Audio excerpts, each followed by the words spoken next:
వారు మహిమతో ఆగపడి, ఎవరు? మోషే, ఏలియా. ఎటువంటి వారుగా మార్చబడ్డారు? ఇప్పుడు ప్రస్తుతం వీళ్ళు మహిమతో కనబడుతున్నారు. ఒకప్పుడు ఏంటి? ఒకప్పుడు మోషే ఏంటి? ఒకప్పుడు ఏలియా ఏంటి? వీళ్ళు ఎటువంటి వారు అని అంటే, కుమ్మరి తన చేతితో పాత్ర చేసేటప్పుడు అది తన చేతిలో, కుమ్మరి చేతిలో ఆ పాత్ర విడిపోవడం, సారి మీద అది పెట్టబడి మళ్ళీ అది కుండగా తయారు చేయబడడం. చూడండి, ఇర్మియా గ్రంథం 18వ అధ్యాయంలో ఈ మాటను బట్టి ధ్యానం చేద్దాం. 1 నుండి 4వ వచనం.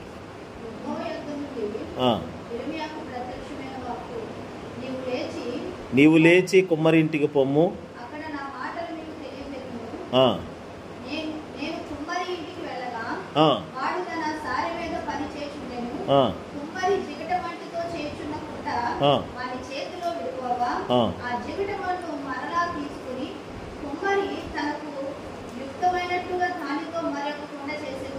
చూడండి, ఒక కుండ చేద్దామని మట్టి తీసుకొని కుమ్మరివాడు దానిని తయారు చేసేటప్పుడు తన చేతిలో అది విడిపోయింది. ఆ జిగట మట్టి తన చేతిలో విడిపోగా, అయితే ఆ మట్టిని మళ్ళీ తీసుకొని మరలా అదే జిగట మట్టిని తీసుకొని కుమ్మరి తనకు యుక్తమైనట్టుగా దానితో మరి ఒక కుండను తయారు చేశాడు.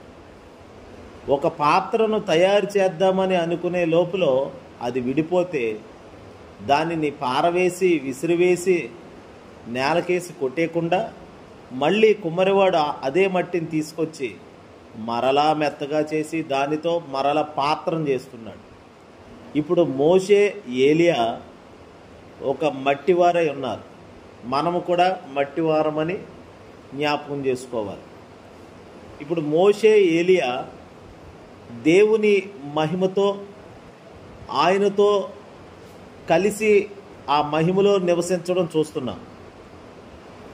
వారు యేసుక్రీస్తు ఉన్నప్పుడే మహిమతో ప్రత్యక్షమయ్యారు. ఇప్పుడు శాశ్వతమైన మహిమలో వాళ్ళు ఉన్నారు. అయితే ఇప్పుడు వీళ్ళు ఎటువంటి వారు, ఏ స్థాయికి వచ్చారు ఇప్పుడంటే, ఒకప్పుడు మట్టివారే.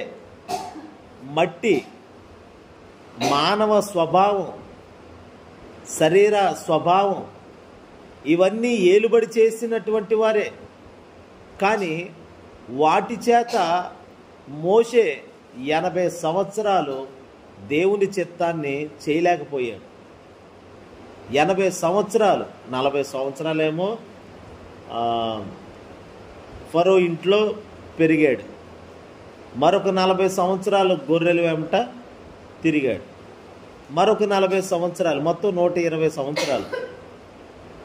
ఆ చివరి భాగం 40 సంవత్సరాలు దేవునికి అనుకూలమైన పాత్రగా మలచబడ్డాడు. ఆ తర్వాత మోషే మహిమగా మార్చబడ్డాడు. అంటే 80 సంవత్సరాలు ఏమైందంటే, 80 సంవత్సరాలు విడిపోయిన మట్టిగా ఉన్నాడు. 80 సంవత్సరాలు కుమ్మరివాని చేతిలో ఉండి అది విడిపోయిన మట్టిగా ఉంటే, 40 సంవత్సరాలు ఆయనకు అనుకూలమైన పాత్రగా, ఆయన చేతిలో వాడబడిన సాధనముగా, ఆ తర్వాత అది మహిమగా మార్చబడినట్లుగా మనం ఇక్కడ చూస్తున్నాం. అంటే ఒకప్పుడు మట్టి, ఇప్పుడు మహిమగా మారారు. మనము కూడా ఇప్పుడు మట్టి మనుషులమే. కానీ మట్టిని దేవుడు మహిమగా చెయ్యాలని ఆయన అనుకుంటున్నాడు. అనుకోవడమే కాదు, ఆ పనిని మొదలుపెట్టాడు. మన జీవితంలో ఆయన చేస్తున్నాడు. మీ యందున్న క్రీస్తు మహిమ నిరీక్షణయ్య ఉన్నాడు అని కొలసీ పత్రిక 1వ అధ్యాయము 29వ వచనం చూడండి. కొలసీలకు రాసిన పత్రిక 1వ అధ్యాయము 27వ వచనం.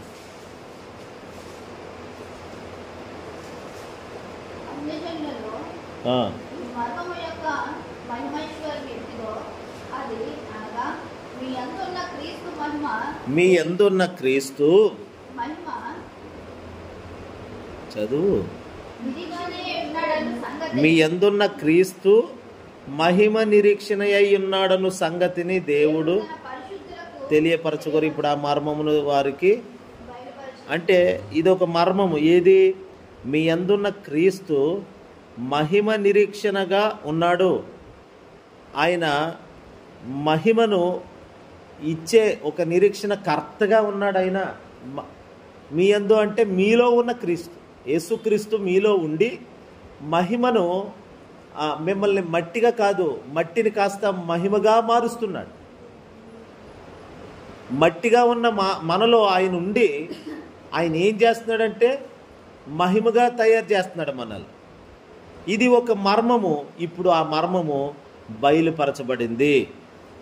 ఆ బయలుపరచబడిన మర్మం ఏమిటి అని అంటే, యేసుక్రీస్తు ఎక్కడున్నాడు అని అంటే, ఇదిగో మట్టిగా ఉన్న మనలో ఆత్మస్వరూపిగా ఆయన ఉన్నాడు, లోపల ఉన్నాడు, మనలో మిళితమై ఏకమై ఉన్నాడు. కాబట్టి ఇప్పుడు ఆయన మనల్ని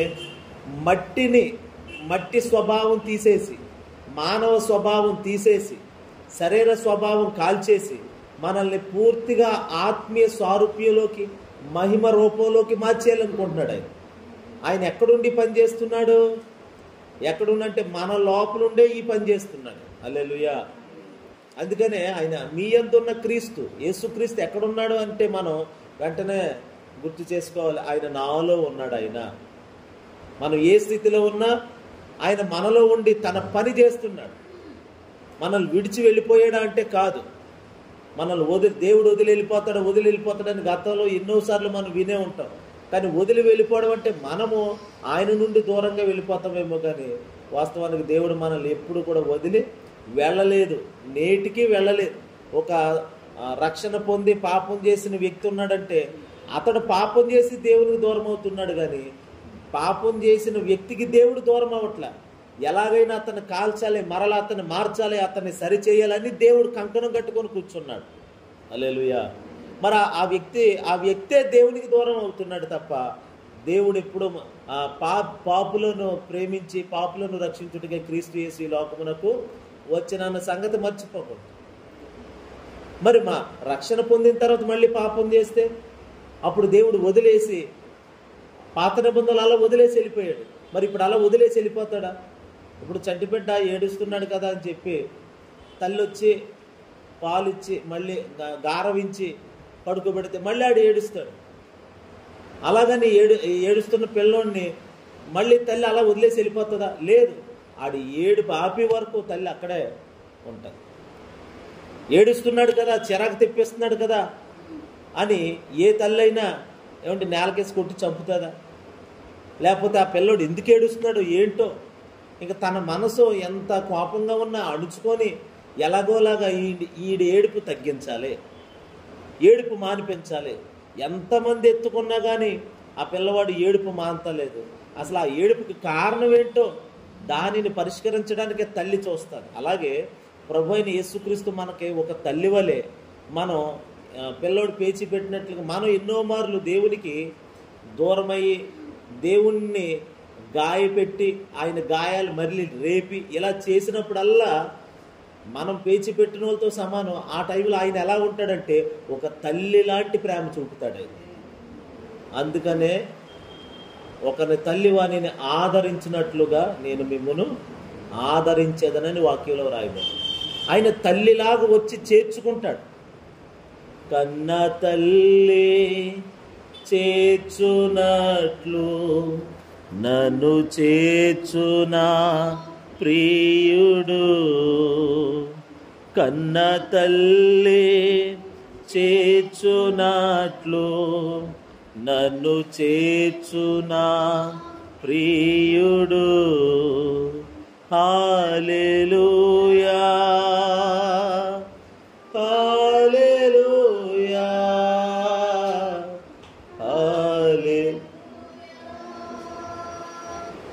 హల్లెలూయా. కౌగిలిలో హత్తుకొను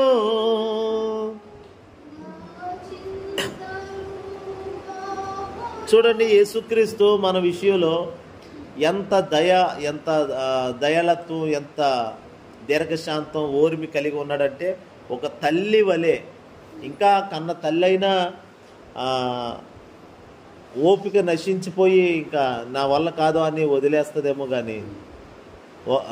కానీ ఆయన మాత్రం, అందుకని ఆయన అన్నాడు, తల్లి అయినా మరచును కానీ నేను నిన్ను, తల్లి అంటే ఇంకా వదిలేస్తుంది, మర్చిపోతుంది ఏదో ఒక టైంలో. కానీ ప్రభు అలా మర్చిపోకుండా మళ్ళీ చేర్చుకుంటున్నాడు. ఎందుకంటే తన మహిమను మన మీద పెట్టుబడిగా పెట్టి తన రక్తం పోసి కడిగి కొని అన్నీ చేశాడు కాబట్టి అసలు విడిచిపెట్టి వెళ్ళడు ప్రభు. మనం అవిధేయులుగా ఉన్నాం, అపవిత్రులుగా ఉన్నాం, అలాంటప్పుడు కూడా ఎందుకు వెళ్ళడండి దేవుడు వదిలేసి అంటే, ఆయన వెళ్ళిపోయే ప్రేమ కాదు అది. ఆయన ప్రేమ ఎక్స్పైర్ అయిపోయేది కాదు, ఆయన ప్రేమ మధ్యలో వదిలేసేది కాదు.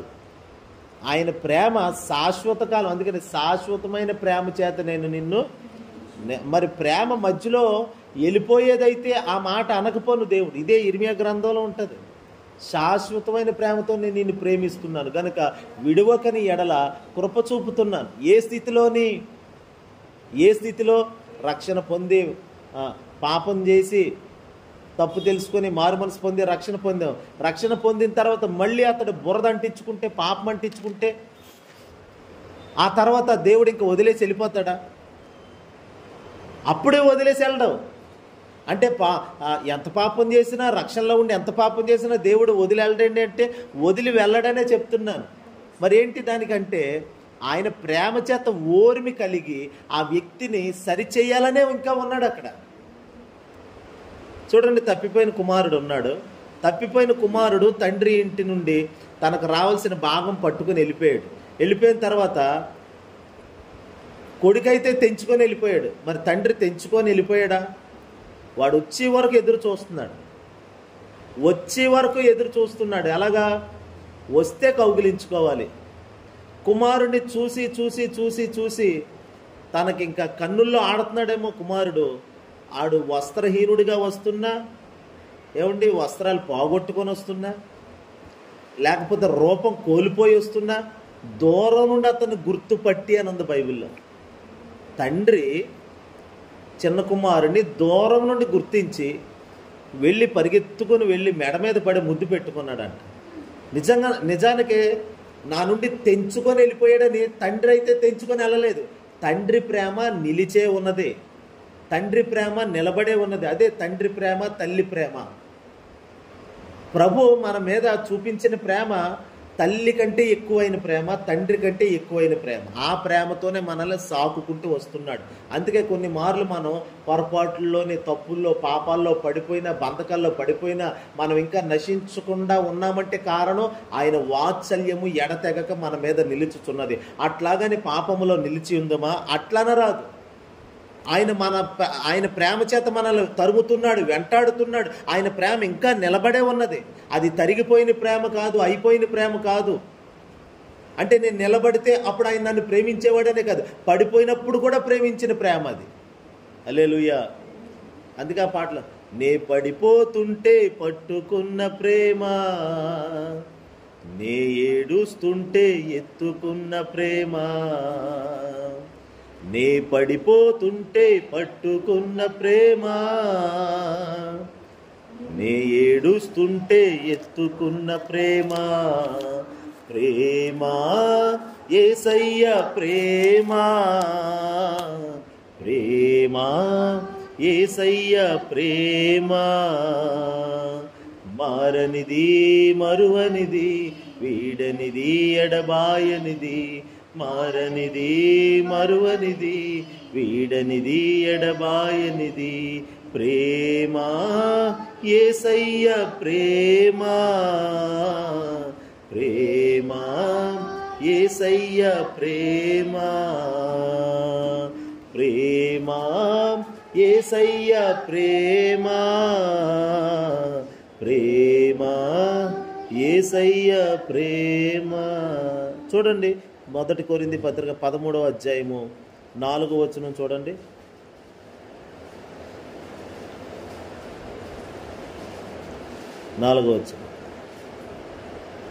నా మొదటి కొరింథీ పత్రిక 13వ అధ్యాయము 4వ వచనం 7వ వచనం.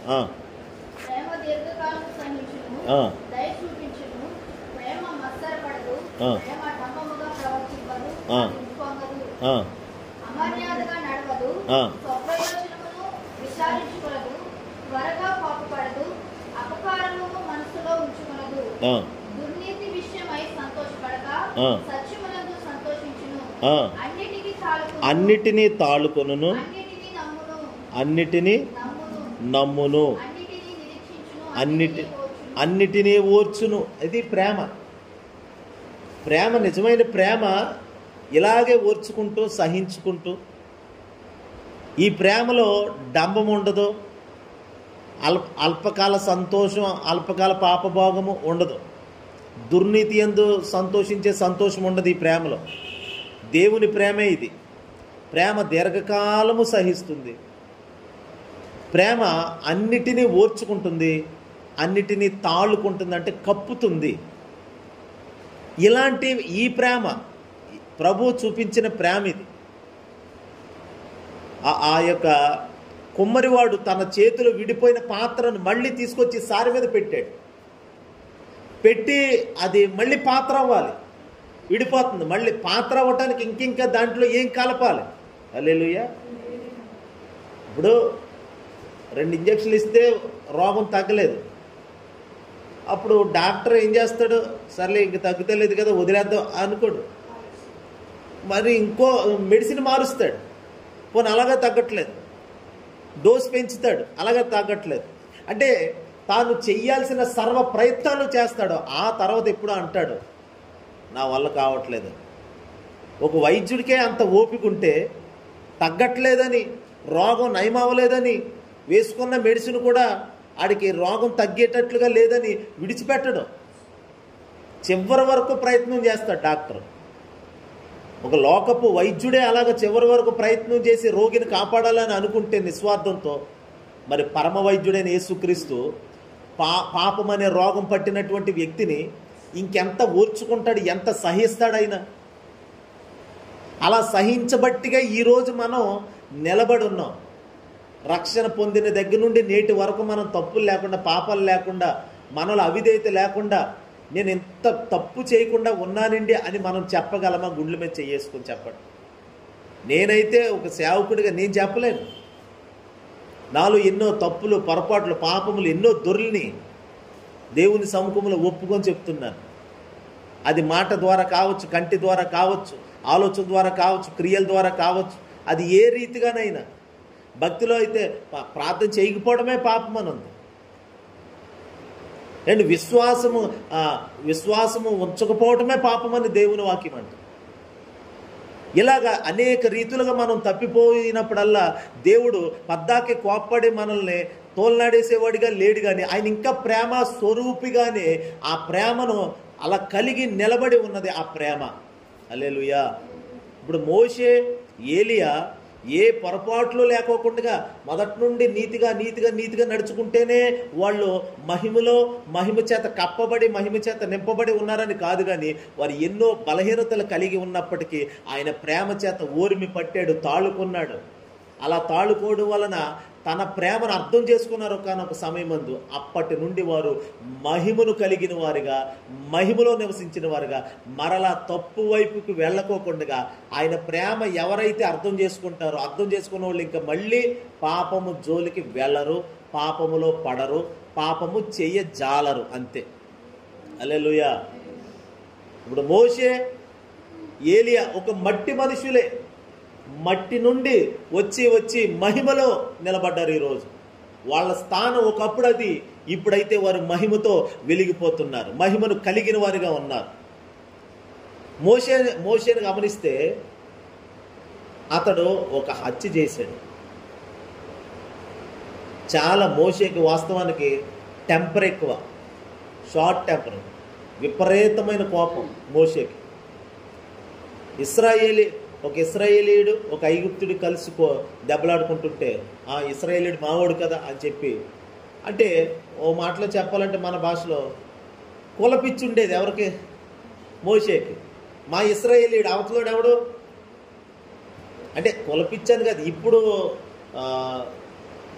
ఇప్పట్లో మనకు అర్థమయ్యే భాషలో చెప్తున్నాం. అంటే ఇశ్రాయేలీయుడు అంటే ఇప్పుడు మోషే ఎవరు? ఇశ్రాయేలీయుడు. అవతలోడు ఎవరు? ఇశ్రాయేలీయుడు. ఆ ఇశ్రాయేలీయుడిని ఒక ఐగుప్తీయుడు కొడుతున్నాడు. సరే కొడుతుంటే ఈడు మావుడు కదా అనుకొని వెళ్ళి ఐగుప్తుని కొట్టి ఇసుకలో కప్పెట్టేశాడు.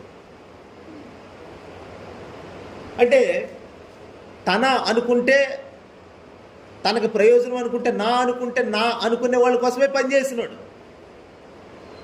పొరుగోడు అసలు వాళ్ళిద్దరి మధ్యలో ఏం జరిగిందని విచారించడం కాదు, ఈడు మనోడైతే చాలు. ఇప్పుడు అవతలోడు ఆడు నీతుందా యథార్థత ఉందా అని కాదండి, ఈడు మన కులపోడా, ఈడు మన ఇంటి పేరులోడా, ఈడు ఎంత తప్పు చేసినా పర్లేదు, ఈడు మన కులపోడై యువతలోడు మనోడైతే చాలు. ఈడు పక్షంగా వెళ్ళి అవతల వాళ్ళ మీదకి యుద్ధానికి వెళ్ళిపోయే వాళ్ళు ప్రస్తుతం ఉన్నారు. మోషే అదే చేశాడు ఒకప్పుడు. మట్టి స్వభావం, ఇలా మట్టిగా ఇలాంటి మట్టి బుద్ధులు మట్టి స్వభావం ఉన్నంత వరకు మోషే దేవుని మహిమను కలిగి లేడు. మోషే దేవుని మహిమను రుచి చూసిన వాడిగా కానీ, ఆ మహిమను తాకిన వాడిగా కానీ, ఆ మహిమ వైపు కన్నులెత్తి చూడటానికి కానీ సరిపోయినవాడు కాదు. మరి ఈరోజు మహిమలో ఉన్నాడు. ఇప్పుడు మరి ఒకప్పుడు మోషే ఎలాంటి వాడంటే ఇదిగో ఇలాగా తన అనుకుంటేనే, తనకు ప్రయోజనం అనుకుంటేనే. మనం కూడా ఒకప్పుడు దేవునిలోకి రాకముందు మన అనుకున్నప్పుడే మనం నిలబడ్డాం కొన్ని పర్యాయాలు. అది మనది కాదంటే మనకు అనవసరంలే, నేలను పోయి దీన్ని ఎత్తుకు పాముకోవడం ఎందుకులే అన్నట్లుగా. మోషే ఐగుప్తుడి పక్షంగా కాదు, యేసుక్రీస్తు మనలందరినీ తన అనుకున్నాడు కాబట్టి. హల్లెలూయా. ఒక నీతిమంతుడిని నావాడే అనుకున్నాడు, పాపిని కూడా నావాడే అనుకున్నాడు. అలా అనుకోబట్టిగా మనం ఈరోజు కాపాడబడుతున్నాం. అందుకే నీతిమంతులుగా తీర్చబడ్డాం. నీతిమంతునితో పాటు మనల్ని కూడా ఆయన నీతిమంతులుగా తీర్చేశాడు. అసలు నీతిమంతులే నా వాళ్ళు, పాపం చేసిన వాడు నా వాడు కాదు అనుకుంటే మాత్రం మన స్థానం ఇక్కడ కాదు, ఎక్కడో ఉండు ఈ పాటికి.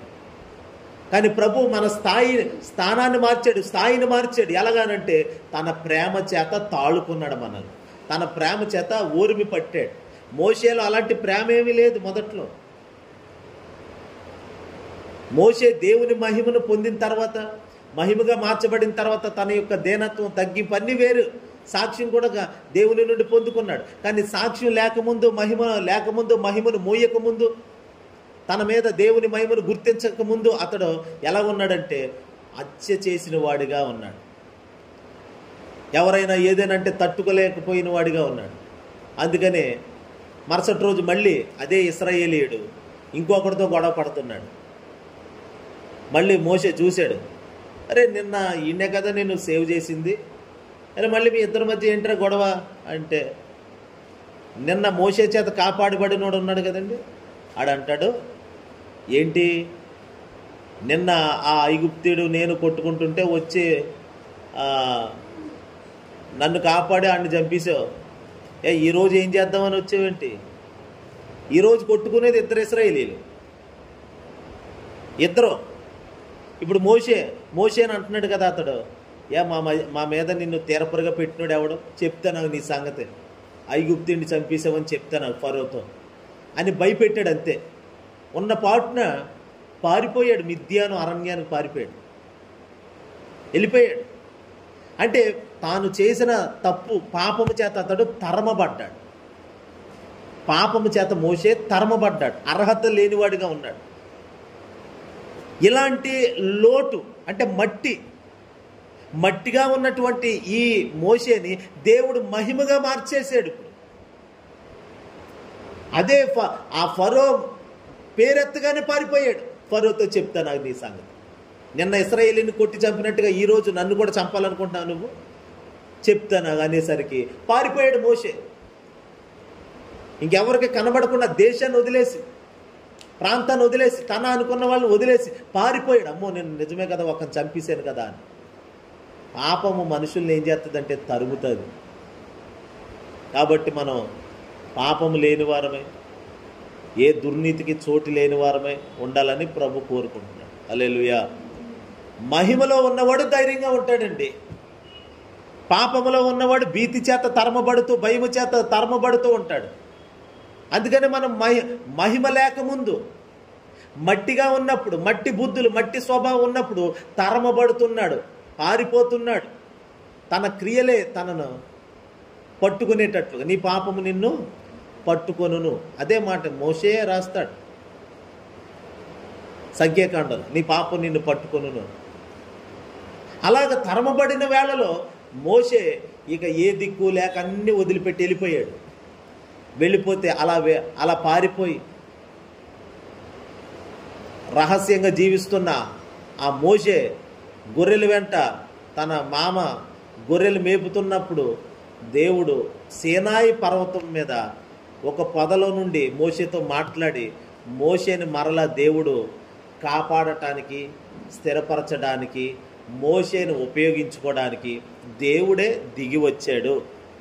అంటే మనుషుల ప్రేమ అయితే మన కొరకు నిలవబడదు, దేవుని ప్రేమ ఇంకా నిలబడే ఉంటుంది. ఇందా చెప్పినట్లుగా తప్పిపోయిన కుమారుడు తన భాగం పట్టుకొని తాను వెళ్ళిపోయాడు, తన భాగం పట్టుకొని వెళ్ళిపోయాడు. కానీ తండ్రి ప్రేమ ఇంకా అక్కడే స్టే అయ్యింది, నిలబడే ఉంది.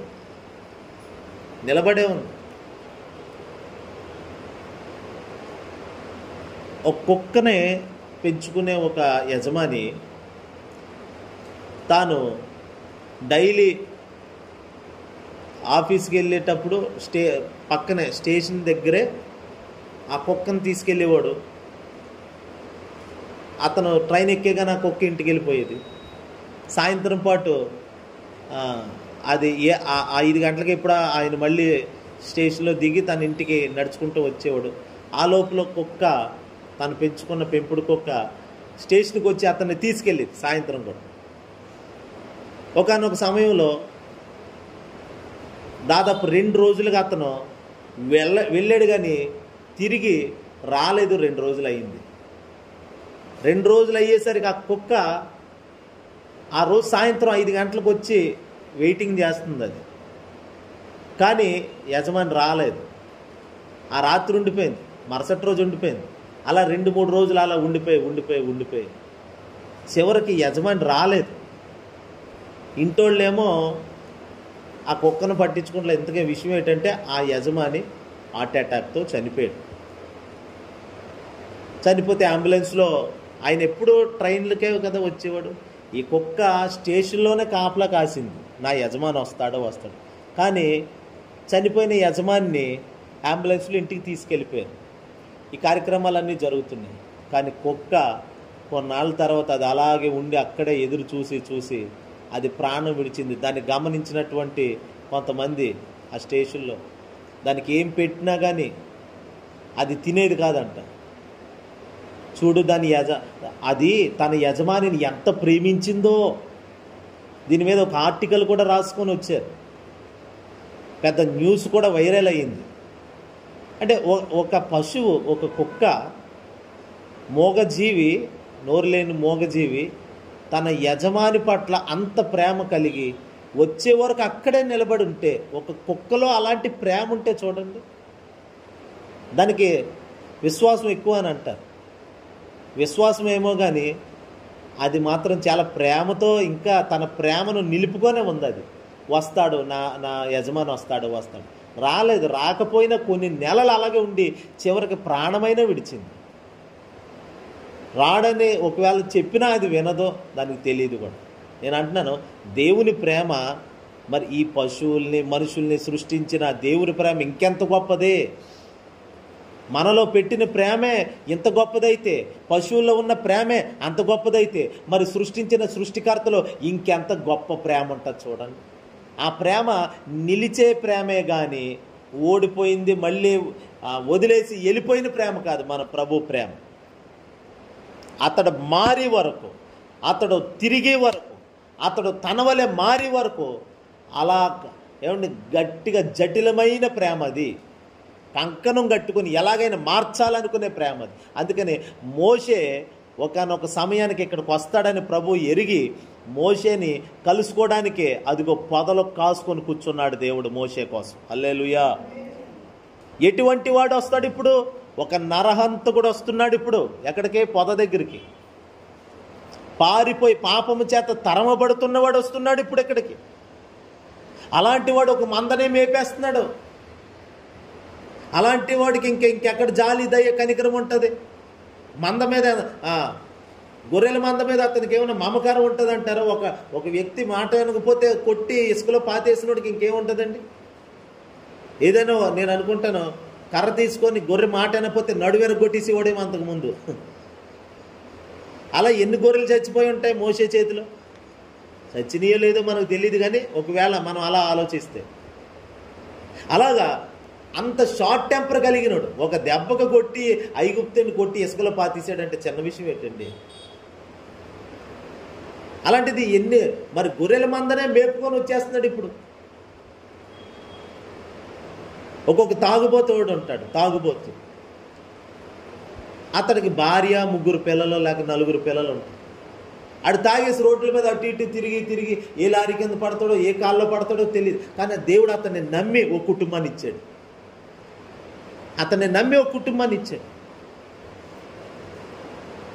అలా ఇచ్చినప్పుడు అతడు కాస్త వివేచన కలిగి, అరే నాకు భార్య ఉంది, నాకు పిల్లలు ఉన్నారు, నేను ఒక కుటుంబంగా ఉన్నాను, ఈ కుటుంబాన్ని జాగ్రత్తగా ముందుకు తీసుకెళ్ళాలి. నేనే ఇలా తాగేసి ఎక్కడో చోట పడిపోయి ఏమైనా అయిపోతే నా కుటుంబానికి ఎవరు దిక్కు అని కాస్త అలా మంచిగా ఆలోచిస్తే మళ్ళీ మరుసటి రోజు అలా తాగకుండా నిదానంగా ఇంటికి వెళ్తాడు.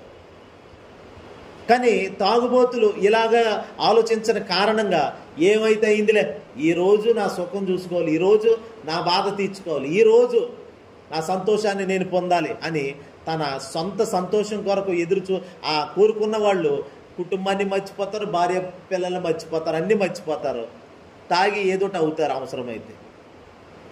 కానీ ఇంత లోతుగా కనుక ఆలోచిస్తే ఏ తాగుబోతోడు తాగేసి భార్యను కొట్టడమో లేకపోతే పిల్లలకు అన్యాయం చేయడమో ఎక్కడో చోట పడిపోవడమో ఏదో అన్యాయంలో ఇరుక్కోవటమో ఇలా చేయరు.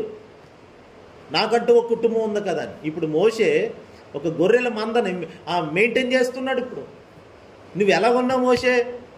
నువ్వు ఎలా ఉన్నావు అని అంటే పాపము చేత తరమబడి పారిపోయి వచ్చాడు. స్వతంత్రుడు కాదు ఇప్పుడు మోషే చెప్పాలంటే. హల్లెలూయా చెప్పండి. మోషే స్వతంత్రుడిగా రాలేదు. పాప భయముతో పాప భీతితో వచ్చి అక్కడ గొర్రెలు మేపుకుంటున్నాడు. మిద్యాను అరణ్యం అక్కడ సేనాయి పర్వతం దగ్గర. అంటే రాజరకంగా వచ్చినోడు కాదు, పారిపోయి వచ్చినోడు. స్వతంత్రుడిగా లేడు. ఇప్పుడు ఒక బంధకము చేత పీడింపబడుతున్నాడు. అలాంటి మోషేని దేవుడు కలుసుకోవాలని ఎదురు చూస్తున్నాడు. ఎందుకని? అతన్ని మార్చాలి, అతన్ని డైరెక్ట్గా దొడ్డిదారిని కాదు, డైరెక్ట్గా ఫరో దగ్గరికి పంపాలనుకున్నాడు, తనని నిలవబెట్టాలనుకున్నాడు. ఏ మనిషి నుండి అయితే పారిపోయి వచ్చాడో మోషే, ఆ వ్యక్తి ఎదుట మరలా నిలవబెట్టాలి. ఈ మోషే ఓడిపోయిన వాడిగా ఉండకూడదు. ఒక మాట చెప్తాను చూడండి, ఓడిపోయిన వాళ్ళు ఎంతమంది ఉన్నా దేవుడికి కావాలి అలాంటి వాళ్ళు. హల్లెలూయా. పడిపోయిన వాళ్ళు ఎంతమంది ఉన్నా అలాంటి వాళ్ళు కావాలి దేవునికి. అందుకే దేవుని వాక్యం అబద్ధం కాదు. ఇదే 1 కొరింథీ పత్రిక 1వ అధ్యాయం చూడండి. 1 కొరింథీ పత్రిక 1వ అధ్యాయం 25వ వచనం 26 నుండి చదవండి.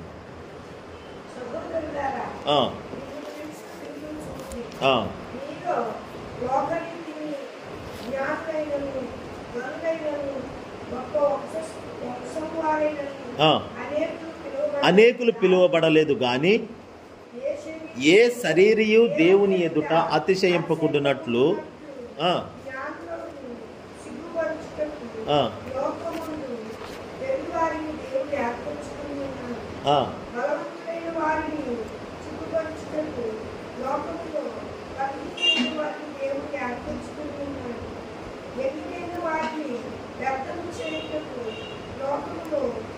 నీచులైన వారిని, తృణీకరింపబడిన వారిని, ఎన్నిక లేని వారిని దేవుడు ఏర్పరచుకొని ఉన్నాడు. హల్లెలూయా, హల్లెలూయా. ఎలాంటి వారు? ఎంతమంది నీచులుంటే అంతమంది దేవునికి కావాలి, ఎంతమంది పడిపోయిన వారు ఉన్నారో అంతమంది ప్రభుకు కావాలి, ఎంతమంది తృణీకరింపబడిన వారు ఎన్నిక లేకుండా ఇక అక్కర్లేదు అని ఒక మూలకి లోకము చేత, మనుషుల చేత, అందరి చేత ద్వేషింపబడి త్రోసివేయబడిన వారు ఉన్నారో వాళ్ళందరూ ప్రభుకు కావాలి. ఎందుకు? అందుకనే అలాంటి వారందరిని తీసుకొని మరలా నిలవబెట్టాలి. ఎక్కడ నిలవబెట్టాలి? ఎలా నిలవబెట్టాలి? ఏ రీతిగా నిలవబెట్టాలి? చూడండి, ఎఫెసీ పత్రికలో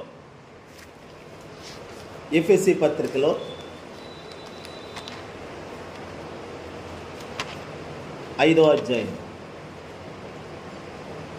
25-27 వచనం చూడండి. ఎఫెసీ పత్రిక 5వ అధ్యాయం 25 నుండి.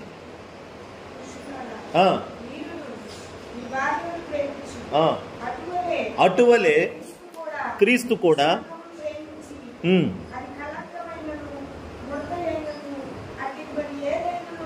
లేకుండా పరిశుద్ధమైనది గాను నిర్దోషమైనది గాను మహిమ గల సంఘము గాను ఆయన తన ఎదుట దానిని నిలువబెట్టుకొనవలెనని దానిని పవిత్రపరచి పరిశుద్ధపరచుటకై దాని కొరకై. దేని కొరకై? దేని కొరకై? దాని కొరకై. అక్కడ ఏంటది? ఒక మోషే లేక నీవు, నేను, సంఘము అంటే మహిమ కలిగినదిగా మారాలని. ఎలాంటిదండి అది? మహిమ కలిగిన సంఘముగా, మనము మహిమ కలిగిన వ్యక్తులుగా ఉండాలని, మనల్ని తన ఎదుట మహిమ కలిగిన వారిగా నిలవబెట్టాలని ఆయన తను అప్పగించుకొనెను. ఈరోజు మోషేకి అర్హత లేదు. అంతగా స్వతంత్రుడిగా లేనటువంటి వ్యక్తి, బంధకాల మధ్యలో ఉన్నటువంటి వ్యక్తి, ఏదో గొర్రెల మందను మేపుతున్నాడు అంతే. అలాంటి వ్యక్తిని కలుసుకొని మళ్ళీ నేను ఇతన్ని ధైర్యముగా నిలవబెట్టాలి. ఏ వ్యక్తి నుండి అయితే పారిపోయి వచ్చాడో, ఏ దేశం నుండి పారిపోయి వచ్చాడో, ఎటువంటి వారి ఎదుట నుండి పారిపోయి వచ్చాడో అటువంటి వారి ఎదుట మరల మోషేను నేను ధైర్యవంతుడిగా నిలవబెట్టాలి, స్వతంత్రుడిగా నిలవబెట్టాలి. ఒక మట్టిగా పారిపోయి వచ్చాడు, ఇప్పుడు మహిమగా నిలవబడాలి. వాళ్ళ మోషే పారిపోయేటప్పుడు మట్టిరా ఇది, ఈడు బుద్ధి శరీర సంబంధిరా, ఈడు ఆత్మ సంబంధి కాదు, శరీర సంబంధిరా అని అనేక మాటలు. కానీ ఇప్పుడు దేవుడు ఎలా నిలబెట్టాలనుకున్నాడంటే మళ్ళీ శరీర సంబంధిగా కాదు, ఇప్పుడు తనను మహిమ కలిగిన ఒక ఆత్మ సంబంధి అయిన వ్యక్తిగా నిలవబెట్టాలని దేవుడు కోరుకున్నాడు. అందుకనే మోషేని దేవుడు ఆ పొదలో నుండి మోషే మోషే అని పిలిచి మోషేని దర్శించడం మొదలుపెట్టాడు. అక్కడికే దేవుడు తన పని చెప్పేటప్పుడు మోషేకి ఎన్నోసార్లు మోషే రిజెక్ట్ చేశాడు, తిరస్కరించాడు.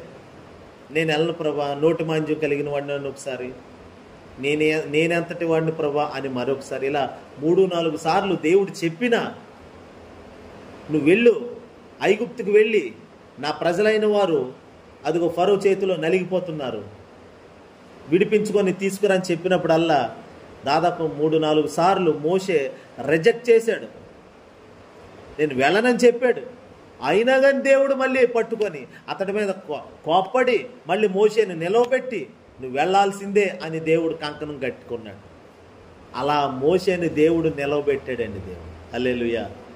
నేను అంటున్నాను, ఇదంతా కూడా కేవలము ప్రేమ చేత మాత్రమే జరిగింది. ఈ ప్రణాళిక ప్రేమ చేత జరిగింది. దేవుని యొక్క ప్రేమ మోషేని మహిమలోకి తీసుకొచ్చింది. దేవుని ప్రేమ మట్టిగా ఉన్నవాడు, శరీర సంబంధిగా ఉన్నవాడు, శరీర సంబంధమైన కార్యాలు చేసిన వాడిని తీసుకొచ్చి మహిమకరమైన వ్యక్తిగా మార్చింది. దేవుని బిడ్డలారా, మనలో కొన్ని శరీర సంబంధమైనవి, ఇంకా వదులుకోలేనివి, శరీర సంబంధమైన కార్యకలాపాలు, అది చిన్నదైనా పెద్దదైనా, అది ఏదైతే దేవునికి అయిష్టంగా ఇష్టం కాకుండా మనలో ఇంకా ఉన్నాయో ప్రభు ఇంకా ఓరిమితో తన ప్రేమ చేత మనల్ని సహించుకోవడానికి గల కారణం ఏంటో తెలుసండి, మనం మహిమ స్థానంలోకి వచ్చేయాలని చూస్తున్నాడు ఆయన. అంతే. మనం ఇంకా అలా శరీర సంబంధంగానే శరీర క్రియల్లో పడి ఉండిపోవాలనేది దేవుని చిత్తం అసలు కానే కాదు. వెంటనే ఈ సత్యం తెలుసుకున్నామా, లేచి అదిగో మహిమ వైపు పరిగెత్తాలి. మనం లేచి మహిమలోకి పరిగెత్తాలి. నా మహిమేది, దేవుడు నా కొరకు నిర్ణయించిన మహిమేది, ఆయన ఇచ్చిన మహిమేది, ఆయన మహిమలో నేను నిలవబడాలి, ఆయనకు మహిమ తెచ్చే సాధనంగా మారాలి. మన మహిమొద్దు, ఆయన ఇచ్చిన మహిమలో మనం నిలబడాలంతే. హల్లెలూయా. అందుకనే మోషే అంతగా శరీర సంబంధిగా మట్టిగా ఉంటే తీసుకొచ్చి ఆ మట్టిని మళ్ళీ తీసుకొచ్చి సారి మీద పెట్టాడు దేవుడు. అంటే ఇప్పుడు దేవుడు ఇక్కడ ఎవరో తెలుసా, కుమ్మరివాడి వలె ఉన్నాడు. ఇర్మియా వెళ్ళి కుమ్మరివాడి ఇంటికి వెళ్ళి అక్కడ ఏం జరుగుతుందో చూసిరా. చూశాడు. ఇర్మియా అనే ప్రవక్త వెళ్తే, అయ్యా ఇదిగో సారి మీద కుండలు చేస్తున్నాడు. ఆ లోపల కుమ్మరివాడి చేతిలో ఒక పాత్ర ఎడిపోతే మళ్ళీ దాన్ని తీసుకొచ్చి ఇక్కడ పెట్టాడు, సారి మీద పెట్టి సరి చేశాడు. దాన్ని మరొక పాత్రం చేశాడు, మరి ఒక కుండం చేశాడు. అంటే పాత్ర అయ్యిందా లేదా అండి? పాత్ర సిద్ధపడిందా లేదా? మరి ఆ మాట చదవండి. ఆ మాట ఎంత అద్భుతంగా ఉందో. ఇర్మియా 18:4.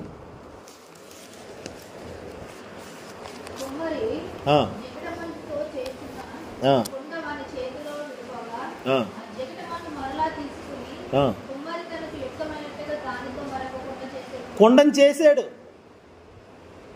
ఆ కుమ్మరి. చూడండి అక్కడ ఏముంది,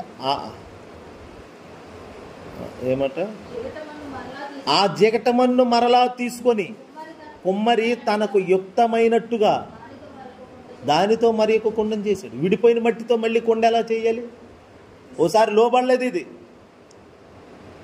శరీర క్రియలు ఉన్నాయి, సరైనది కాదు, మంచిది కాదు, వేస్ట్, పగిలిపోయింది, విడిపోతుంది, మట్టి అక్కర్లేదు, ఇది కాదు, ఇంకో మట్టి, కొత్త మట్టి తీసుకొని, కొత్త ముద్ద తీసుకొని మళ్ళీ కుండం చేద్దాం కాదు. అదే మట్టి, విడిపోయిన మట్టి, ఏ చేతిలో విడిపోయిందో, ఏ చేతి నుండి అయితే వెళ్ళిపోవాలనుకుందో ఆ మట్టిని మళ్ళీ ఈ చేయి కౌగిలించుకుంది.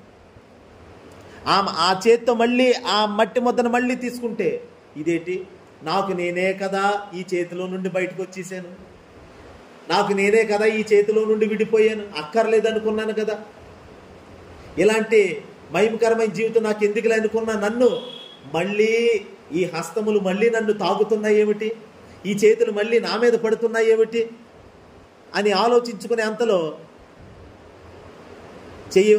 చేయబడవలసినటువంటి మహిమకరమైన పాత్ర తయారు చేయబడిపోయింది. ఆలోచించుకునే లోపల ఆ కుమ్మరి ఆ చేతులతో అలా మట్టిని తీసుకున్నాడు, పిసికాడు, మళ్ళీ సారి మీద పెట్టి తనకు యుక్తమైన కుండను తయారు చేసి పక్కన పెట్టాడు. హల్లెలూయా. సిద్ధపడిపోయింది పాత్ర. అరే నేనే కదా విడిపోయాను, ఇదే చేతిలో విడిపోయాను, ఏ చేతిలో అయితే విడిపోయావో ఆ చేతులతోనే మరొక రూపం కలిగిన పాత్రగా ఆయన చేయబోతున్నాడు. హల్లెలూయా. ఏ తండ్రి నుండి అయితే తప్పిపోయిన కుమారుడు పారిపోయాడో మళ్ళీ అదే తండ్రి ప్రేమను వెతుక్కుంటూ వచ్చాడు. వచ్చేటప్పుడు నేను నా తండ్రికి ఒక కుమారుడిగా ఉంటాను, ఆ ఇంట్లో నేను ఒక వారసుడిగా ఉంటాను అని అనుకుని రాలేదు, ఓ పనోడుగా ఉంటాను లేకపోలే, నాన్న కదా ఎక్కడో చోట చిన్న చోటెత్తాలి అనుకున్నాడు. హల్లెలూయా. తండ్రి కదా, నన్ను కన్న తండ్రి కదా, పేకి తెంచుకొని కన్నాడు కదా, వెళితే ఎక్కడో చోట పోన్లే, కుమారుడు చోట అయితే వద్దు కానీ బెడ్రూమ్లోకి రానివ్వకపోయినా, హాల్లోకి రానివ్వకపోయినా, పెరట్లోనే ఎక్కడో చోట తండ్రిల్లు కదా అని ఎక్కడో చిన్న ఆశ ఉంది, ఎక్కడో చోట సెటిల్ అయిపోదామని వచ్చాడు. కానీ తండ్రి ఏం చేశాడు, ఎక్కడో చోట ఏంట్రా, నువ్వెక్కడో చోట ఉండటం పెట్టి నీ చోట్లోకి నువ్వే వచ్చి కూర్చో అన్నాడు. చేతులు ఎత్తాలి చెప్పండి. అదే అదే అదే అదే అదే తండ్రి ప్రేమ అంటున్నాను నేను. నా పరలోకపు తండ్రి, నా మంచి కుమ్మరి, నా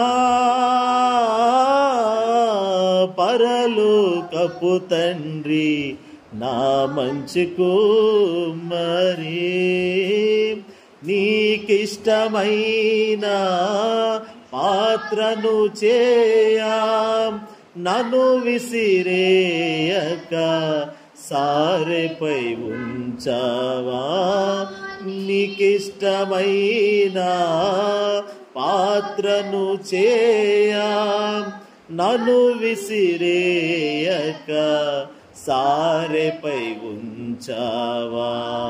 జ్యోతిర్మయుడా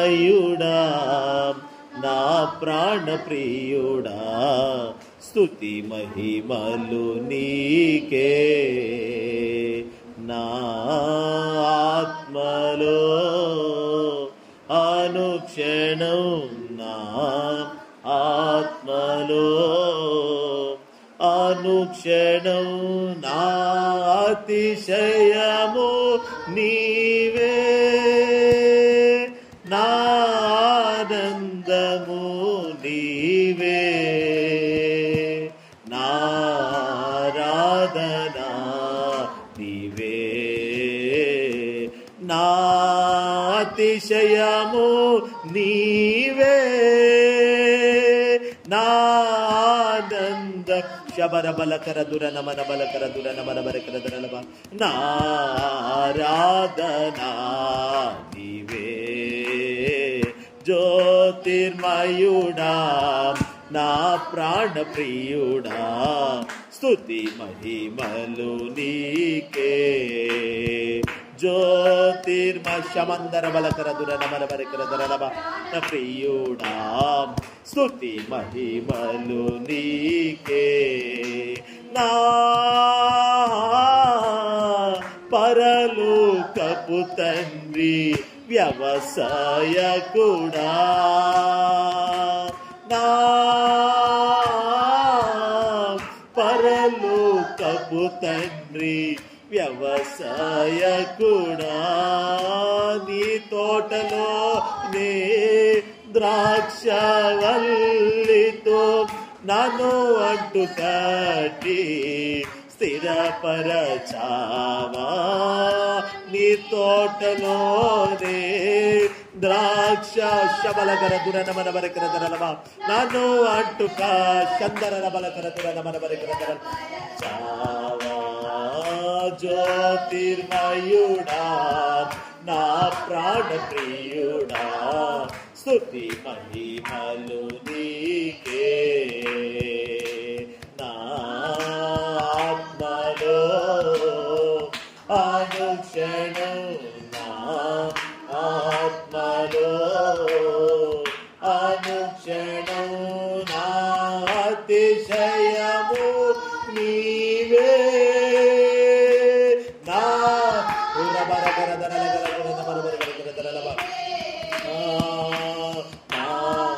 ఆరాధనా నీవే.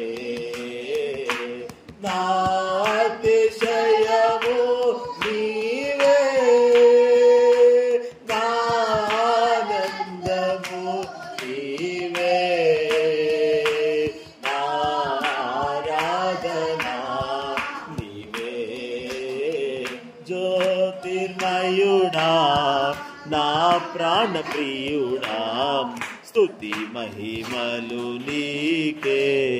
చూడండి దేవుని బిడ్డలారా, మోషే అలాంటి ఒక గొర్రెల మందను మేపుతున్నటువంటి ఆ మోషేను పట్టుకొని దేవుడు ఇక మీదట నువ్వు గొర్రెల మందను కాదు మేపవలసింది, నా ప్రజలైన ఇశ్రాయేలీలకి నువ్వు నాయకుడిగా కాపరిగా ఉండాలని దేవుడు తన యొక్క ఉద్యోగాన్ని మార్చాడు. దేవుడు ఒక మహిమకరమైన పనిని అప్పగించాడు.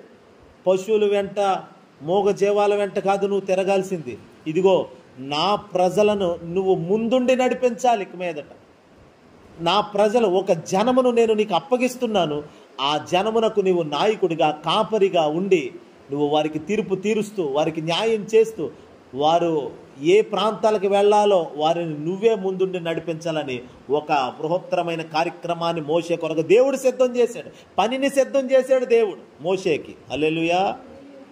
ఒకప్పుడు తాను వెతుక్కున్న పని చూడండి. మనుషుడు తప్పిదములు చేసినప్పుడు తాను సొంతమైన మార్గాల్లోకి వెళ్ళటం కొరకు చూస్తాడు, ఏదేదో వెతుక్కుంటాడు. కానీ దేవుని చేత పట్టబడిన తర్వాత దేవుడే ఆ వ్యక్తికి ఏ పని ఇవ్వాలో ఆ పని ఇస్తాడు. దేవుడు ఆ పనిని ఇస్తాడు. ఒకప్పుడు సారా అమ్మే మనిషి ఇప్పుడు రక్షణ పొందిన తర్వాత సారా అమ్మి జీవనం చేస్తుందా? ఇప్పుడు రక్షణ పొందిన తర్వాత మళ్ళీ అది చెయ్యాలనా? ఇప్పుడు దేవుడు ఆ వ్యక్తికి అలాగని సారా అమ్ముకొని బతకమని చెప్తాడా? పోన్లే ఎంతవరకు చేసావు కదమ్మా, అదే నీ కుటుంబానికి పోషణ, అదే నీ కుటుంబానికి జీవనం కాబట్టి ఇంతకాలం రక్షణ పొందకముందు నువ్వు అలా చేసావు కాబట్టి ఇప్పుడు నా చేతిలోకి వచ్చావు కాబట్టి ఇప్పుడు కూడా అదే చెయ్యి అంటాడా దేవుడు? అలా చెప్పడు. పనిని మారుస్తాడు దేవుడు. హల్లెలూయా. పద్ధతులు మార్చేస్తాడు దేవుడు.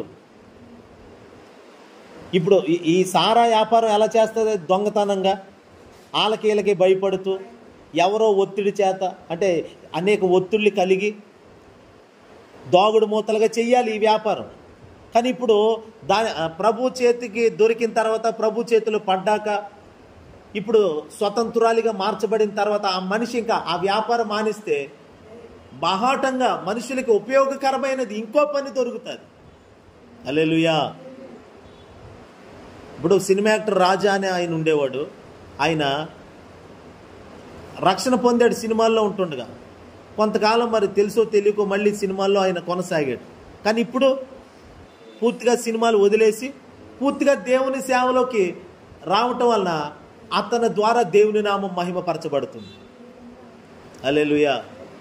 పూర్తిగా దేవునికి మహిమకరమైన పాత్రగా మారిపోవటమే మన పట్ల దేవుని చిత్తం తప్ప లోకంలో ఉంటూ లోక కార్యక్రమాలు చేస్తూ దేవునికి మహిమను తేవాలనుకోవడం ఏమాత్రం కుదరని పని అది. మోషే ఇక గొర్రెల వెంట తిరుగుతూ ఆ దేవునికి మహిమ తేవడం కాదు. ఇప్పుడు ఆ పని మారింది. ఇప్పుడు పని మారింది. లోటు సరి చేయబడింది. దేవుడు సరి చేశాడు. అందుకనే నీ చేతిని నీ రొమ్ము మీద పెట్టుకో అంటే రొమ్ము మీద పెట్టుకోని మళ్ళీ తీస్తే అది ఏమైంది? కుష్ఠరోగం. అంటే పాపం కలిగి లోపల ఎన్నెన్నో లోటుపాట్లు ఉన్నాయి. అవన్నిటిని ప్రభు సరి చేశాడు. తాను ఎదుటికి వచ్చాక మనం ఏ మనుషుల ఎదుట నిలబడకపోయినా దేవుని ఎదుట మాత్రం నిలబడతాం. ఒకరోజు తీర్పులో నిలబడటం కంటే ఇప్పుడే ప్రభు ఎదుట నిలబడి సరి చేసేసుకుంటే, ఇప్పుడే నిలబడి ప్రభు ఎదుట సరి చేసుకుంటే రేపు తీర్పులో నిలబడే పని ఉండదు. ఎక్కడైనా ధైర్యంగా తలెత్తుకొని నిలబడగుతాం. హల్లెలూయా. అందుకే దేవుని బిడ్డలారా, ఏదో తాపరికం అనేది ఉండకూడదు. మొదటి మానవుడు తప్పు చేసి పాపం చేసిన తర్వాత అతడు పారిపోయి ఏదో వెతుక్కుంటున్నాడు. తను కప్పుకోవడానికి వెతుక్కున్నాడు. తను దాచుకోవడానికి, కాపాడుకోవడానికి వెతుక్కున్నాడు. అదే తప్పు చేసిన మానవుడు, దేవా ఇదిగో నా బ్రతుకుని ఇలా చింపేసుకున్నాను, నువ్వేం చేస్తావు, నన్ను క్షమించి చేయి అంటే దేవుడు మరలా ఆ ఏదైనా తోటలో నుండి పంపించకుండా ఒకవేళ మహిమతోనే ఉంచి అతన్ని అలా కాపాడినేమో. కానీ అతని తొందరపాటు నిర్ణయం వలన అతడు చేసిన పని అదిగో తోటలో నుండి వెళ్ళిపోయేలాగా అయింది. ఇప్పుడే ఇలా చేస్తే రేపు అన్నాడు ఈ తోటని సేద్యపరచడానికి, అంటే బాధ్యతలు మర్చిపోయాడు. హల్లెలూయా. అయితే మరి ఆ మానవుని అలా వదిలేసాడా? మొదటి మానవుడిని అలా వదలకే కదా ఆయనే దిగొచ్చాడు. ఈరోజు కాలం సంపూర్ణమైనప్పుడు ఆయనే కుమారుడిగా ఈ భూమి మీదకి వచ్చి మనందరి కొరకు త్యాగం అయిపోవడానికి, మనల్ని మహిమగా మార్చడానికి వచ్చాడు యేసుప్రభు. ఓ టైం వచ్చింది, కాలం సంపూర్ణమైంది, వచ్చేసాడు అంతే యేసుప్రభు. హల్లెలూయా.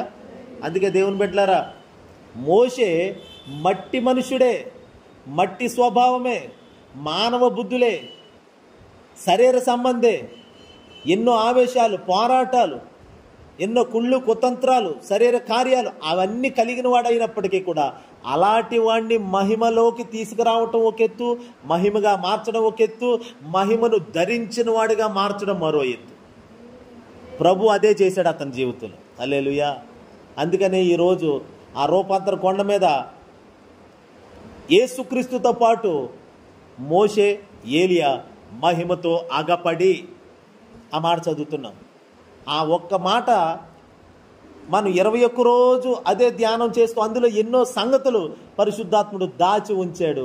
వాటినే దేవుడు మనకి బయలుపరుస్తున్నాడు. హల్లెలూయా. అందుకనే అంటున్నాను, తండ్రి ప్రేమ అర్హత లేని వాడిని అర్హునిగా చేసి మహిమలోకి తీసుకొచ్చి నిలబెట్టింది. నీ స్థానం ఎక్కడ కాదు, మళ్ళీ చెప్తున్నాను, తప్పిపోయిన కుమారుడు ఏదో ఒక స్థానం ఆశించి వచ్చాడు తండ్రి ఇంటికి మళ్ళీ. కానీ అతడు ఆశించిన స్థానానికి మించిన ఆ స్థానమే ఆ తండ్రి అతనికి ఇచ్చాడు. నువ్వు కోరుకుంటుంది ఇదేమో కానీ నేను మాత్రం నీకు ఇవ్వాలనుకున్నది అది కాదు. నేను నీకు ఇవ్వాలనుకున్న స్థానం ఏమిటో తెలుసా? నా చోటే నీది. నువ్వు ఏ స్థితి నుండి పడి వెళ్ళిపోయావో ఆ స్థితికే మళ్ళీ నిన్ను తీసుకొస్తాను నేను. మొదటి మానవుడు ఏ మహిమను పోగొట్టుకుని వెళ్ళిపోయాడో మళ్ళీ అదే మహిమకు మళ్ళీ మనల్ని తీసుకెళ్లాలని ప్రభు ఎదురు చూస్తున్నాడు. ఏదో సగం దూరం తీసుకొచ్చి, బాబు నువ్వు అంతా కోల్పోయావు కాబట్టి నీకు అంతా చేయలేను ఇప్పుడు, హల్లెలూయా, నువ్వు అంతా కోల్పోయావు కాబట్టి నీకు అంతా తిరిగి ఇవ్వడం కుదరదు, తిరిగి ఇవ్వటం కుదరదు. మరేంటి, ఏదో 10వ 11వ చేస్తాం అంతే. అదేంటండి, పూర్తిగా నాకు న్యాయం దొరకదా? ఏదో పొరపాటు చేశాను, మరి నాకు ఏదైనా న్యాయం చేయండి అంటే అలా ఏ మనుషుడు ఒప్పుకోడు. కానీ దేవుడైతే పూర్తిగా న్యాయం చేస్తాడు. పూర్తిగా అతని పక్షంగా వ్యాజ్యమాడతాడు దేవుడు. హల్లెలూయా. ఎంత పతనావస్థలోకి వెళ్ళిపోయాడో మొదటి మానవుడు, ఏ స్థితి నుండి పడ్డాడో, పడిపోయినోడిని సర్లే ఇంకా అంత ఎత్తులో పెడితే నువ్వు పడిపోతున్నావు కాబట్టి అంత ఎత్తులో వద్దులే, ఇదిగో ఈ కుర్చీలో కూర్చోబెడతాను అండ దేవుడు.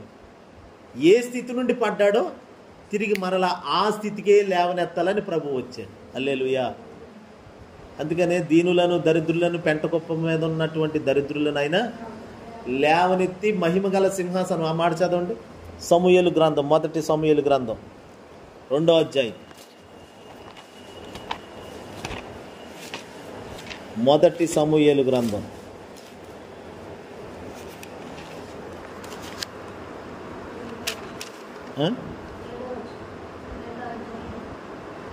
2వ అధ్యాయము 7వ వచనం.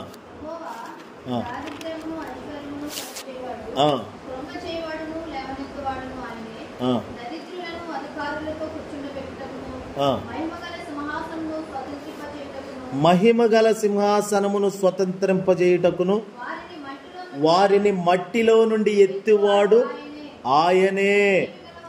పెంట కుప్ప మీద నుండి లేవనెత్తివాడు. అదిగో చూడండి, ఎక్కడి నుండి? మట్టిలో నుండి. మట్టిలో నుండి ఎక్కడి వరకు ఎత్తుతున్నాడు ఇప్పుడు చెప్పండి. అక్కడ 8వ వచనంలో మహిమగల సింహాసనమును స్వతంత్రింపజేసుకోవడానికి ఎక్కడున్నాడు, ఏ స్థానానికి వెళ్ళాలి? మోషే ఎక్కడి వాడు, ఏ స్థానానికి వెళ్ళాడు? ఏలియా ఎక్కడ? ఏలియాని గురించి కాదు, ప్రస్తుతం మోషేని గురించి ధ్యానం చేస్తాం. ఏలియాలో కూడా లోపాలు లేవని కాదు, హల్లెలూయా, అది వేరే. ఏలియా దేవుని గొప్ప కార్యాలు చేసి జరిగించి అంటాడు కదా, నన్ను చంపే అని బదరి వృక్షం క్రింద కూర్చొని చతికిలిపడి ప్రాణభయంతో, అతడు కూడా ప్రాణభయమే, మోషే కూడా ప్రాణభయంతో పారిపోయాడు, ఏలియా కూడా ప్రాణభయంతోనే పారిపోయాడు. శిష్యును చోట ఉండమని నేను వెళ్ళిపోతున్నానని వెళ్ళిపోయి ఓ చెట్టు కింద బదరి వృక్షం కింద కూర్చొని, యెహోవా ఇంత మట్టుకు చాలును, నన్ను చంపే అంటున్నాడు. ఆ చచ్చిదేదో ఆ మనిషి ఎవరో చంపేస్తున్నందు కదా, మరి ఆవిడ చేతిలోనే చావచ్చు కదా నువ్వు.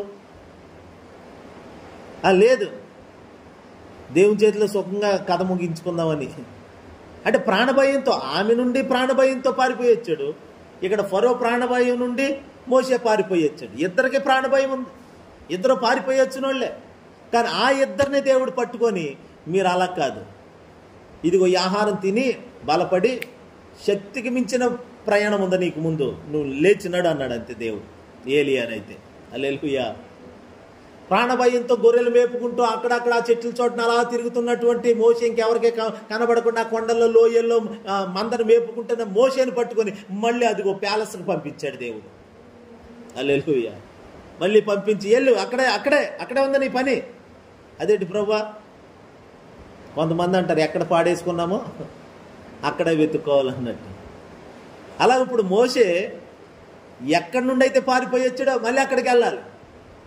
అయితే నేను ఇంకోటి చెప్తున్నాను, మనం ఎక్కడ వారం? మట్టి వారం. మనం మట్టి వారం, మట్టి స్వభావం, మానవ స్వభావం. శరీర స్వభావం, కోపము, ఆవేశం, శరీర కార్యం అన్ని కలిగిన మట్టి మనం. అలాంటి మట్టిలో ఉన్న మనల్ని మహిమ కలిగిన సింహాసనానికి లేవనెత్తడానికి ప్రభు వచ్చాడు. మనం ఎలా ఉన్నామో అలా ఉండటం దేవుని చిత్తం కాదు. ఎలా ఉన్న మానవుని అలా తోటలో నుండి పంపేయాలనేది తండ్రి చిత్తం కాదు. అందుకని అతని కొరకు ఒక వధ జరిగించి ఏదైనా తోటలో అక్కడ ఒక బలిని అర్పించి వధ జరిగించి దాన్ని చర్మపు చొక్కాయలతో వాళ్ళని కప్పి ఇప్పుడు వెళ్ళండి అన్నాడు. వాళ్ళ స్థితి ఏమిటి? వస్త్రహీనులు. ఆయన ఇచ్చింది పోగొట్టుకున్నారు, వస్త్రహీనులుగా నిలబడ్డారు దేవుని ఎదుట. కానీ ఆయన అలా ఇప్పుడు మీకు చేసుకున్నదే మీకు జరిగింది కదా, వెళ్ళండి అని అలా తరిమేయకుండా వారికి మళ్ళీ చర్మపు చొక్కాయల్ని ధరింపజేసి ఇప్పుడు వెళ్ళండి అన్నాడు సమాజంలోకి. హల్లెలూయా. అంటే దేవుని ప్రేమ, ఇందాక చెప్పాను, ప్రేమ అన్నిటినీ తాళుకొనును. కింద ఫుట్ నోట్లో ఉంటుంది, అన్నిటినీ కప్పును అని ఉంటుంది. ప్రేమ అన్నిటినీ కప్పును. ప్రేమ చేత వాళ్ళ మానవ తప్పిదాలన్నిటినీ కప్పి అదిగో సమాజంలో మరల నిలబడి మనిషిగా బ్రతకాలని, ఒక జీవితాన్ని జీవితంలాగా జీవించాలని కోరుకొని మనిషిని నిలవబెట్టాడు ప్రభు వచ్చి. హల్లెలూయా. ప్రభు మన జీవితాలను నిలబెట్టడానికి వచ్చాడు. మళ్ళీ మనకి ఒక గొప్ప మహిమకరమైన జీవితంలో అడుగు పెట్టాలని ప్రభు కోరాడు. ఇప్పుడు ఆ నిత్య మహిమలో ఉండటమే గొప్ప కార్యం అయితే ఇక్కడ కూడా మహిమతోనే బతకాలని ప్రభు కోరుకుంటున్నాడు. ఇక్కడ కూడా మహిమగానే ఉండాలి. నువ్వు బ్రతికిన నాళ్ళు ఇక నేను మట్టిని కాదు, చెప్పండి, నేను మట్టిని కాదు, నేను మహిమను. యేసుక్రీస్తు నాలో ఉండి నన్ను మహిమగా తీర్చిదిద్దాడు. ఇప్పుడు నాలో నివసిస్తున్నది మట్టి స్వభావం కాదు, మానవ స్వభావం కాదు, దైవ స్వభావము నాలో నివసిస్తుంది. యేసుక్రీస్తు అనే స్వభావం నాలో నివసిస్తుంది. దానిని అంటారు నవీన పురుషుడు. ప్రాచీన స్వభావం కాదు. ఏంటిది ఇప్పుడు? నవీన స్వభావం. నవీన స్వభావం నాలో ఉన్నది ఇప్పుడు. అదే మహిమ స్వభావం, అదే మహిమ నాలో నివసిస్తుంది. ఈ మహిమతోనే నేను నడుచుకోవాలి, ఈ మహిమతోనే నేను జీవించాలి. ఇదే జీవితం. హల్లెలూయా. కాబట్టి దేవుని బిడ్డలారా, ఏ స్థాయిలో ఉన్న వారిని ఏ స్థాయికి దేవుడు తీసుకెళ్ళాడంటే మట్టిలో ఉన్నవాడిని తీసుకెళ్ళి మహిమ సింహాసనం మీదకి చేర్చాడు ప్రభు. అటు మోషేని అటు ఏలియాని కూడా. అందుకని వారు ఆ రూపాంతర కొండ మీద యేసుతో పాటు మహిమలో ఉన్నారు. ఈరోజు అక్కడ వారి మహిమ తెలియకపోవచ్చు. పాత నిబంధన వారి మహిమను మరుగుపరచవచ్చు, కానీ క్రొత్త నిబంధన ప్రతి ఒక్కరి మహిమను బట్టబయలు చేస్తుంది. మన మహిమ లోకానికి కనబడాలని కృప కోరుకుంటుంది. హల్లెలూయా. దేవుని కృప, మనము దేవుని మహిమతో ఉన్న సంగతి మనకు తెలియకపోవచ్చేమో, కానీ ఆయన కృప మనల్ని మనలో ఉన్నటువంటి మహిమను బయటకు తెచ్చి ఆయన నామానికి మహిమ తెచ్చుకోవాలని చూస్తాం. మళ్ళీ చెప్తున్నాను, ప్రేమ ఎంత ఓర్పు సహనం కలిగి ఉన్నదంటే ఆ వ్యక్తిని తీసుకొచ్చి మహిమలో నిలబెట్టింది. మహిమ లేనివాడే, ఏ అర్హత లేనివాడిని తీసుకొచ్చి నిలబెట్టింది. కాబట్టి మోషే కానీ ఏలియా కానీ మానవ స్వభావం కలిగిన, అందుకే ఏలియా మన వంటి స్వభావము గలవాడే, అలాంటి వాడే మహిమలో ఉన్నాడు. ఇప్పుడు మోషే ఒకరిని చంపి ప్రాణభయంతో పారిపోయినోడే, అలాంటి వాడే ఇప్పుడు మహిమలో ఉన్నాడు. బలహీనుడే అనుకోవాలంటే ఏమని? నేను బలవంతుణ్ణి అనుకోవాలంట. శరీర సంబంధం ఇప్పుడు ఏమనుకోవాలి? ఇప్పుడు చెప్పండి, నేను ఆత్మ సంబంధిని అనుకోవాలి. హల్లెలూయా. శరీర క్రియలు ఉన్నాయి, అయితే నేను శరీరాన్ని బట్టి నేను ప్రవర్తించేవాడిని కాను, ఆత్మను బట్టి ప్రవర్తిస్తాను, మహిమ కలిగిన కార్యాలు చేస్తాను, నాలో మహిమ నివసిస్తుంది అనే ఒక ప్రత్యక్షత కలిగి మనం సాగిపోవాలి. దేవుడి మాటలు మన వెనుకలో దీవించునుగాక. ప్రార్థన చేస్తాం.